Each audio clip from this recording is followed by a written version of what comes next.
अडानी का मुद्दा लगातार चर्चाओं का विषय बना हुआ है। ये कहा जा रहा है कि गौतम अडानी जो 609वें नंबर पर हुआ करते थे वो तीसरे नंबर पर कैसे आ गए, और गौतम अडानी कोई बात क्यों नहीं कहते हैं, चुप्पी क्यों नहीं तोड़ते हैं। क्या देश के प्रधानमंत्री नरेंद्र मोदी ने गौतम अडानी से मना किया है? और ये भी कहा जा रहा है कि जो गौतम अडानी का है वह देश के प्रधानमंत्री नरेंद्र मोदी का है। तो जेपीसी की जांच कब होगी, ये भी मेन सवाल है, क्योंकि 2024 के पहले अगर जेपीसी की जांच हो जाती है और यहां पर देश के प्रधानमंत्री नरेंद्र मोदी फंस जाते हैं तो कहीं ना कहीं सरकार गिर जाएगी। और ये भी तय है कि 2024 का लोकसभा चुनाव भी और कुर्सी भी देश के प्रधानमंत्री नरेंद्र मोदी के जो है हाथों से फिसल जाएगी। नमस्कार, आपके साथ मैं हूं ऋतिक सविता। स्वागत है आपका SPN 9 न्यूज में। दर्शकों, आपको बता दें कि गौतम अडानी को लेकर खबर सामने है कि जेपीसी की जांच को लेकर 19 विपक्षी पार्टियां एकजुट हो चुकी हैं। यहां पर सड़क से लेकर संसद और संसद से लेकर सड़क तक हर जगह मोर्चा खोल दिया गया है और ये नारा लगाया जा रहा है कि मोदी अडानी भाई भाई, देश बेचकर खाई मलाई। लेकिन जेपीसी की जांच को लेकर जो है कांग्रेस पार्टी के तमाम नेता क्या कुछ बोलते हैं, आप खुद ही सुनिए। 2014 से राहुल जी मोदी सरकार की नीयत और मोदी सरकार के नीतियों के खिलाफ अपनी आवाज संसद के अंदर और संसद के बाहर उठा रहे हैं। ये नोटबंदी के बारे में इन्होंने जिक्र किया, जीएसटी के बारे में इन्होंने जिक्र किया, चीन को जो जून 2020 में प्रधानमंत्री ने क्लीन चिट दिया उसका भी सिंघवी जी ने जिक्र किया। पर मैं एक और मुद्दों का जिक्र करना चाहता हूं जिसके वजह से आज राहुल गांधी जी को कीमत चुकानी पड़ी है, और वो ये है अडानी का महाघोटाला। जब से राहुल गांधी जी विपक्ष में संसद में बोले थे, 50 मिनट का भाषण था, ज्यादातर उसका एक्सपंज भी कराया गया, और जिस तरीके से 16 पार्टियों ने एक होकर 5 फरवरी से जेपीसी की मांग की इस घोटाले में, क्योंकि यह घोटाला सिर्फ अडानी से संबंधित नहीं है, यह घोटाला प्रधानमंत्री की नीयत और प्रधानमंत्री की नीतियों से भी जुड़ा हुआ है। इसीलिए हमने जेपीसी की मांग की। आज भी हमने मांग की, कल भी हम करेंगे, परसों भी हम करते रहेंगे। और इस अडानी घोटाले से ध्यान हटाने के लिए आज इनको कीमत चुकानी पड़ी है। तो सुना आपने इस वीडियो को सुनने के बाद आपको पता लग गया होगा कि यहाँ पर जेपीसी की मांग की जा रही है, और जेपीसी की मांग को लेकर यहाँ पर जयराम रमेश लगातार एपिसोड भी चला रहे हैं। लेकिन मामला यहीं तक नहीं थमता है। आम आदमी पार्टी भी जो है लगातार यहाँ पर गौतम अडानी को घेरती हुई नजर आ रही है। गौतम अडानी को लेकर ये कहा जा रहा है कि भाई साहब को जो है पाताल से लेकर आसमान तक सब कुछ दे दिया, और जो सब कुछ दिया है वो गौतम अडानी का नहीं है, वो देश के प्रधानमंत्री नरेंद्र मोदी का है। सुनिए आप इस वीडियो को। अभी 2-3 साल पहले 6 एयरपोर्ट की नीलामी हुई प्राइवेटाइजेशन के लिए। सरकार ने उनकी नीलामी करी, भाई प्राइवेट प्लेयर आके लो। उसमें एक कंडीशन थी कि उसी को दिया जाएंगे ये एयरपोर्ट जिसने पहले एयरपोर्ट का काम कर रखा है। हर सरकारी ठेके में होती है, हम सड़क बनाते हैं, कहते हैं भाई सड़क जिसको ठेकेदार को सड़क बनाने का एक्सपीरियंस है उसी को दिया जाएगा। हम बिल्डिंग बनाते हैं, हम कहते हैं भाई ये पानी के वाटर ट्रीटमेंट प्लांट लगाते हैं, हम कहते हैं भाई जिसने WTP वाटर ट्रीटमेंट प्लांट इतने लगा रखे हैं उसी को दिया जाएगा। हम सीवेज ट्रीटमेंट प्लांट बनाते हैं, हम कहते हैं जिसको 20 साल का एक्सपीरियंस है, 15 साल का है, उसी को। इसमें भी ये कंडीशन थी कि जिसने इतने साल तक एयरपोर्ट चलाने का काम कर रखा उसी को दिया जाएगा। अब अडानी ने तो कर नहीं, मोदी जी ने तो कर नहीं रखा था, अडानी ने तो कर नहीं रखा था, तो क्या करते? आखिरी मोमेंट पे वो कंडीशन हटा दी गई, बोले कोई एक्सपीरियंस की जरूरत नहीं है। 6 एयरपोर्ट नीलामी पे थे, 6 के 6 एयरपोर्ट अडानी को दे दिए। अडानी को नहीं दिए, मोदी जी ने वो खुद 6 के 6 एयरपोर्ट खुद अपने नाम कर लिए। आज 2021 नवंबर में एयरपोर्ट टेक ओवर किए, 2023 1.5 साल हुआ है, 1.5 साल के अंदर आज एयरपोर्ट का 30%, पूरे देश का एयरपोर्ट का जितना धंधा है, बिजनेस है, उसका 30% बिजनेस जो है वो मोदी जी के पास है। 30%, 1.5 साल के अंदर इतना बड़ा भारत देश, इतने एयरपोर्ट, 30% एयरपोर्ट का बिजनेस आज मोदी जी के पास है। एक और बड़ी इंटरेस्टिंग चीज हो रही है, ये ईडी और सीबीआई को इस्तेमाल करके बंदूक यहां रख के लोगों की फैक्ट्रियां छीनी जा रही हैं। मतलब 10 अक्टूबर 2018 को 10 अक्टूबर 2018 को कृष्णापट्टनम पोर्ट के ऊपर इनकम टैक्स की रेड हुई और 6 अप्रैल 2020 को 1.5 साल बाद वो पूरा एयरपोर्ट अडानी ने खरीद लिया। उसके यहां बंदूक रख के उसको कहा या तो दे दे और या जेल। तो वो अडानी ने नहीं खरीदा, वो मोदी जी के पास चला गया कृष्णापट्टनम एयरपोर्ट। 10 दिसंबर 2020 को एसीसी और अंबुजा सीमेंट पे रेड हुई और 2 साल बाद 16 अक्टूबर 2022 को दोनों सीमेंट प्लांट मोदी जी के पास चले गए।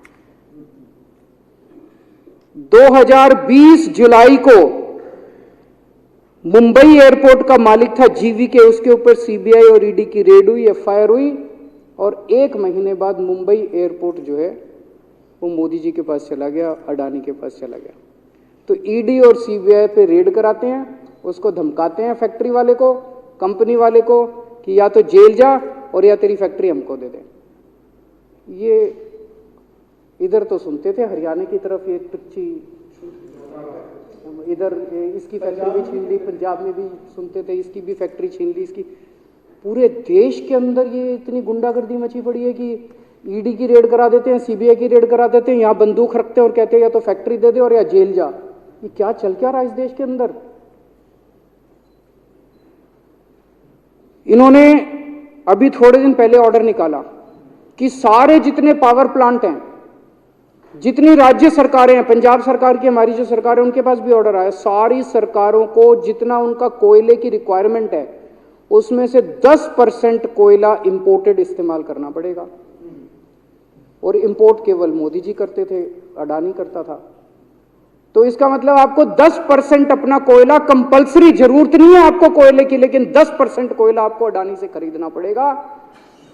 हमारे देश का कोयला 2000 रुपये टन है, इंपोर्टेड कोयला 20,000 रुपये टन है। 10 गुना दाम के ऊपर आपको अडानी से यानी कि मोदी जी से कोयला खरीदना पड़ेगा। इन्होंने सुप्रीम कोर्ट का एक और, जब कोयला घोटाला हुआ था अपने देश के अंदर, तो सुप्रीम कोर्ट ने आदेश दिया था कि अब कोयले की खदानें किसी भी प्राइवेट वाले को नहीं दी जाएंगी, सारी खदानें सरकारें। तो इन्होंने कुछ खदानें राजस्थान सरकार को दे दी, कुछ खदानें छत्तीसगढ़ सरकार को, कुछ खदानें पंजाब सरकार को, सरकारों में बांट दी। बाकी पूरे देश में केवल राज्य सरकारों के पास खदानें हैं। केवल अडानी के केस में उन्होंने एक्सेप्शन करके अडानी को कोयले की खदानें दे दी और उसमें भी ऑर्डर कर दिया कि 4000 कैलोरी से कम वाला कोयला जो है उसको रिजेक्टेड माल माना जाएगा, जबकि वो सबसे अच्छा कोयला माना जाता है और वो रिजेक्टेड माल इसको फ्री में मिलता है। तो कम से कम 2800 करोड़ रुपए का कोयला हर साल फ्री में मोदी जी ले जाते हैं। 2800 करोड़ रुपए का कोयला हमारी खदानों से हर साल मोदी जी निकाल के ले जाते हैं। 2014 में, अभी जो अतिशी जी ने कहा, 2014 में अडानी जी की यानी कि मोदी जी की जायदाद 50,000 करोड़ की थी। 7 साल बाद इनकी जायदाद हो गई 11.5 लाख करोड़। मोदी जी इतना पैसा लेके कहां जाओगे? 11.5 लाख करोड़ रुपए की जायदाद, 7 साल में इतना लूट लिया आपने देश को। 2014 में 609 नंबर पे थे, अब ये सेकंड रिचेस्ट बन गए, अब रिचेस्ट बनना चाहते हैं ये तो। लेकिन कुदरत है, कुदरत तो बड़ी ताकतवर है। किसने सोचा था एक दिन हिंडनबर्ग रिपोर्ट आएगी और 24 घंटे के अंदर सारा तहस नहस हो जाएगा। 1947 से लेके 2014 तक 67 साल में भारत देश ने, सारी सरकारें जितनी आई सबने मिलके 55 लाख करोड़ रुपए का कर्जा लिया था भारत सरकार ने। 2014 से 2022 7 साल के अंदर 85 लाख करोड़ रुपए का कर्जा ले लिया, दुगने से भी ज्यादा। जितना 67 साल में लिया था उतना 7 साल में ले लिया।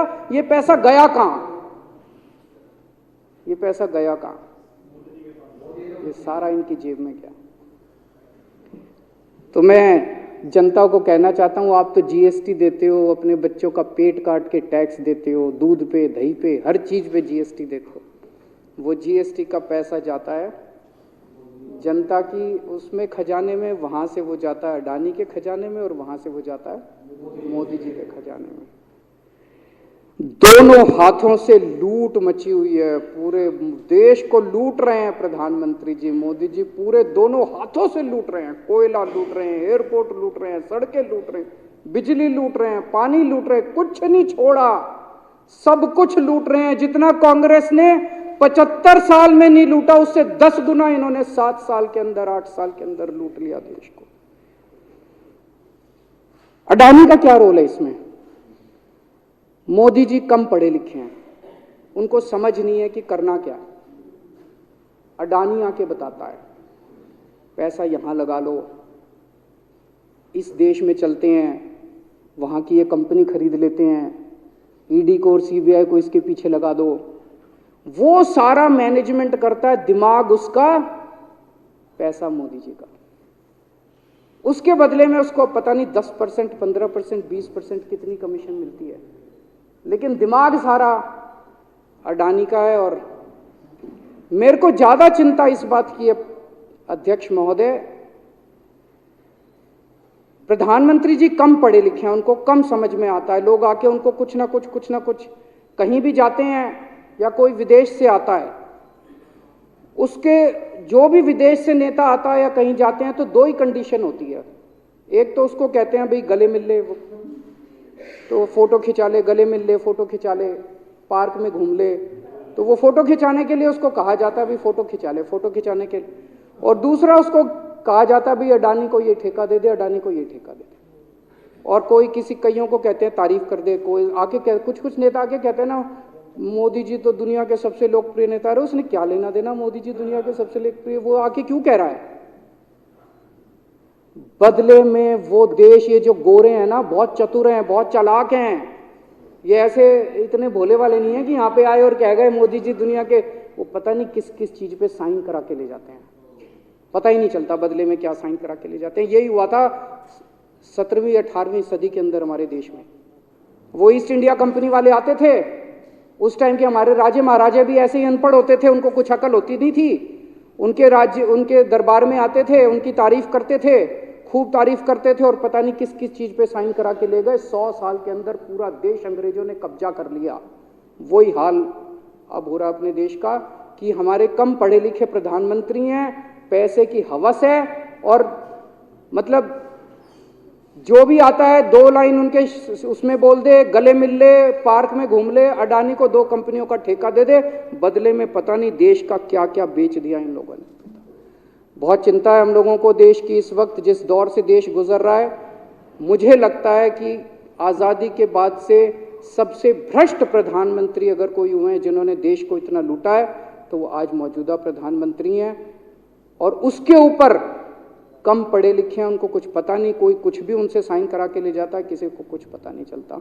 मैं संजीव झा के प्रस्ताव का समर्थन करता हूं।